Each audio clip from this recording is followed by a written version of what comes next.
Hello guys, good morning. आप लोग कैसे हैं? आई होप आप लोग बहुत अच्छे होंगे, स्वस्थ होंगे, मस्त होंगे और अपनी स्टडी को कंटिन्यू कर रहे होंगे। तो फ्रेंड्स, मैंने रात को सैटरडे नाइट स्टडी चैलेंज लिया था और मैंने 10 बजे से 2 बजे तक अपनी स्टडी को कंप्लीट की थी। इसलिए मैं आज सुबह में जल्दी नहीं उठ पाई। मैं सुबह 6 बजे उठी, उसके बाद फिर अपना घर का काम, फिर पूजा पाठ करने के बाद फिर मैं बैठ गई 9 बजे। तो मैं 9 बजे से 10 बजे तक 1 घंटे पढ़ाई की। उसके बाद फिर मैं सबको फिर आ गई मैं किचन में और मैं बना रही हूँ सब्जी, क्योंकि मेरे यहाँ ब्रेकफास्ट हो चुका है। ब्रेकफास्ट में मेरे यहाँ पोहा बना था। तो अभी मैं दाल, एक साइड दाल बैठा दी हूँ और मैं लौकी कट कर रही हूँ, क्योंकि परसों एकादशी था, यानी मतलब सैटरडे को एकादशी थी। तो इसलिए मेरी सासू माँ व्रत रहती हैं। तो सुबह में संडे को मैं लौकी का भुजिया बना रही थी, क्योंकि लौकी का भुजिया ही खाते हैं। तो मैं वो बना रही थी और मैं एक साइड दाल बैठा दी हूँ। तो आज मैं देखती हूँ कितने घंटे की स्टडी कर पाती हूँ, क्योंकि मैं रात को की थी तो सुबह में मेरी नींद जल्दी नहीं खुली। तो इसलिए मैंने सोचा चलो मैं रात को तो कम स्टडी कर ली हूँ, तो मेरा मन थोड़ा शांत था। तो अभी मैं सोची चलो जल्दी जल्दी काम निपटा लेती हूँ, क्योंकि बच्चों की भी छुट्टी थी। और मैंने इसीलिए अपना स्टडी चैलेंज लिया था, क्योंकि छुट्टी के दिन बच्चे घर पे होते हैं तो मुझे उतना टाइम नहीं मिल पाता, क्योंकि ये काम वो काम बार बार उठना ही पड़ता है। और फिर मैं आ गई, अपने कपड़े धुले हुए थे उसे फैलाने के लिए। और मौसम इस टाइम बहुत अलग अलग तरह का हो रहा है, कभी धूप हो रही है, कभी बारिश हो रहा है, कभी तो अभी देख रहे हैं आसमान में काले काले बादल आए हुए हैं और अंधेरा भी हो चुका था। तो फिर आप लोग बताइएगा, आप लोग क्या मौसम कैसा है? शायद हर जगह यही हालत है, बारिश का मौसम है। गंगा माता तो एकदम बिल्कुल अपने उफान पे हैं, गंगा जी बहुत ज़्यादा बढ़ गई हैं। और घर के काम के साथ साथ अपनी स्टडी को भी आप लोग कंटिन्यू करिएगा। और अभी देख सकते हैं कि अभी सब लोग सोए हुए हैं। अभी बज रहे हैं सुबह के 8:30 और मैं जल्दी जल्दी खाना सारा काम करने के बाद मैं सोची कि चलो तब मैं उसके बाद अपनी स्टडी को कंटिन्यू करूँगी, क्योंकि बच्चों का सोना था। तो हम सोचे चलो छुट्टी है, बच्चे अपने सो लेते हैं, रोज़ तो बेचारों को जल्दी जल्दी उठना ही रहता है। तो दोनों बाबू सोए हुए हैं।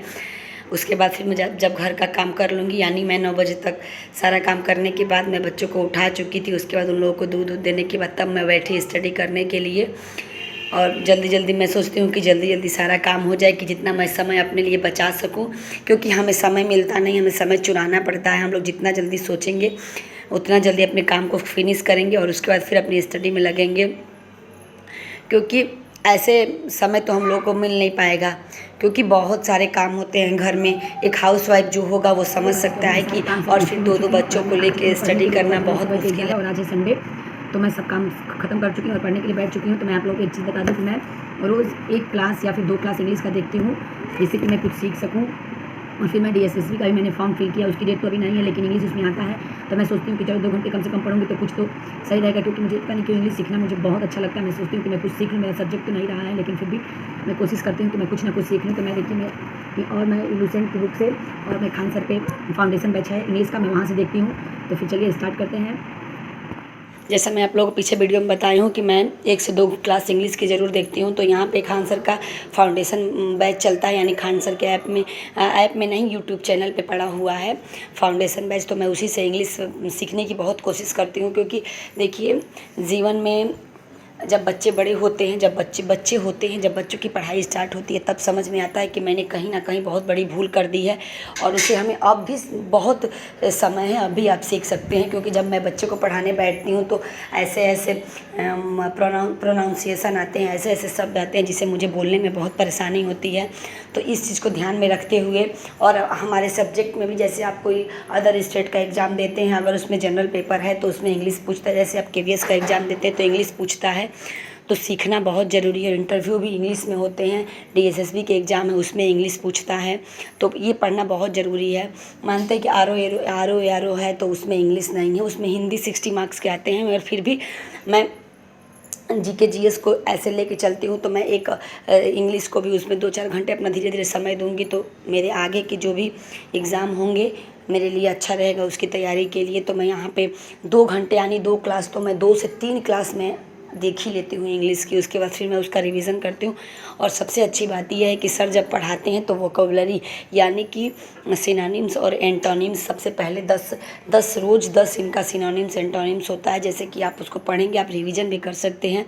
आप अगर 2 से 3 बार पढ़ते हैं तो आपके लिए बेहद बहुत इम्पॉर्टेंट होगा और बहुत ही फ़ायदेमंद होगा, जिससे कि आपको फ़ायदा मिलेगा। अगर आप भी ऐसे करना चाहते हो तो आप ये उनके जाके यूट्यूब सर्च पे खान सर्च इंग्लिश से सर्च कर सकते हैं, आ जाएगा आपको। यूट्यूब में प्लेलिस्ट उनकी बनी हुई है, तो आप ऐसे अपनी स्टडी को करिए। अगर आप भी इंग्लिश सीखना चाहते हैं तो ज़रूर सीखिए, जिससे कि आपको भी लाभ मिल सके। देखिए, लोग एक दूसरे से कुछ भी जानते हैं तो बताना अच्छा होता है, क्योंकि अगर सामने वाले को नहीं मिल पा रहा है, अगर किसी से सुन के या फिर किसी को देख के उससे अगर मोटिवेशन मिलता है या फिर उसके में सीखने की हिम्मत आती हो, इंसान सीख सकता है। क्योंकि मैंने बहुत लोगों को देखा है, या फिर मैं खुद हूँ, इंग्लिश मुझे बहुत परेशान करती है। मैं किसी भी एग्ज़ाम में अगर 10 मार्क्स के भी आते हैं तो कैसे कैसे खींच के मैं 4-5 क्वेश्चन सही कर पाती हूँ, जहाँ की मुझे बहुत मेरी कमी दिखती है। तो इसलिए अगर आप भी हो सके तो सीखिए। आपकी वोकेबलरी यानी आपके डिक्शनरी जितनी मजबूत होगी, आपके पास जितने ज़्यादा शब्द होंगे, एक शब्द के जितने ज़्यादा अर्थ निकालने वाले शब्द होंगे, तो आपके जीवन में ये बहुत लाभदायक होगा। और बच्चे अगर इंग्लिश मीडियम में पढ़ते हैं तो आपके लिए बहुत मुश्किल है बच्चों को आगे ले चल के पढ़ा पाना। अगर और ऐसे बच्चे पढ़ने बैठेंगी नहीं, हम खुद साथ में लेके बैठते हैं पढ़ाने के लिए, तब बच्चा बैठता है, नहीं तो फिर इधर उधर अगर हम उसको छोड़ देते हैं। क्योंकि देखिए, हमें भी समय निकालना है, अगर हम उसी में लग जाएंगे तो फिर हमें समय नहीं मिल पाएगा। तो आप लोग भी ऐसे स्टडी जिसके बच्चे हैं वो समझ सकता है, उन्हें बहुत अच्छे से समझ में आ रहा होगा। क्योंकि और हमें अपने मंजिल तक पहुंचना है, हम भी अपना स्किप नहीं कर सकते हैं। तो ऐसे ध्यान में रखते हुए, क्योंकि एक थॉट है कि जैसा जीवन चल रहा है, यदि वह पसंद नहीं आ रहा है तो फिर उसको ठीक करने की जिम्मेदारी भी हमारी ही है। सफल होना है तो लक्ष्य स्पष्ट होना चाहिए।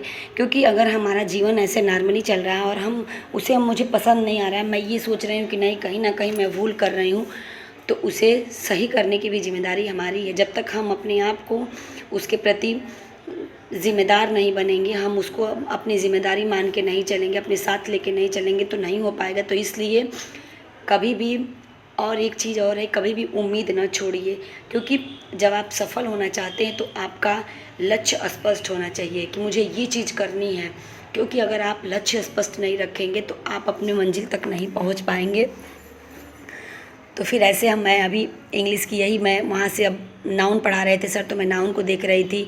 और ये मेरी लुसेंट की बुक है, मैं बहुत ढूंढी मार्केट में, लेकिन मुझे खान सर का ये इनका जो ये देते हैं यानी PDF देते हैं, वो मार्केट में नहीं मिल पाया। देखती हूँ ऑनलाइन अगर मिल जाता है तो अच्छी बात है, मैं खोज लूँगी। तो अगर मिल जाएगा तो मैं उसको ले लूँगी ज़रूर, क्योंकि बहुत इम्पॉर्टेंट है वो लेना।